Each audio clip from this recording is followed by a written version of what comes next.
What is codependency? You will probably get as many answers as the number of professionals you ask and still be confused. I was, and I also found that the professionals didn't even use the term consistently. I have discovered that codependency is confusing primarily because the term is applied to both parties involved in a codependent relationship. It brings clarity to me when I give the two parties separate names and describe their functions in the codependent relationship. The person responsible for setting up the codependent relationship and the one who's primarily beneficial from the codependency I call the perpetrator, who's often an addict or a control freak.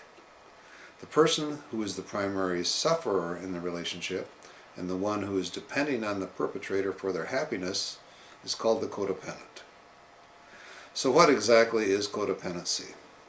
The way I like to explain it in the most simple terms, it's when a person believes that another person's wishes, desires, values, hopes, beliefs, and opinions, for example, are more important than their own wishes, desires, values, hopes, beliefs, and opinions. Codependents are produced when they live around addicts because they must please to survive, or for the same reason when they live under very restrictive governments or religions. Codependency can also develop when a person does not receive the normal nurturing they should receive from another, typically a parent. A point of clarity is necessary here. We now understand addiction, which is primarily associated with codependency, to be defined differently than we used to be thinking about it.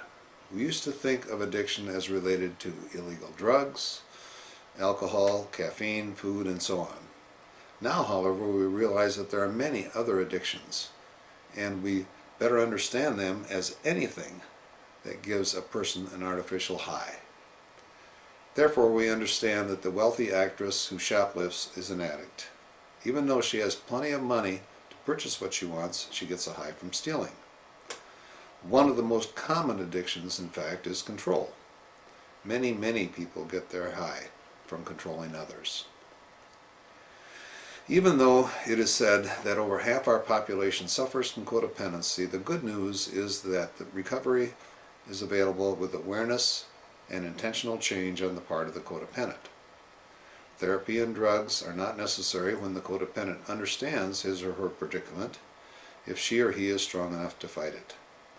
That said, most of us codependents will carry some traces of the problem throughout our lives, oftentimes resulting in us permitting the wrong kinds of people as companions if we are not aware and careful. Talk to us at Cottage Counselors if you believe that you may have a codependency problem or know someone that does. We can help. Thank you.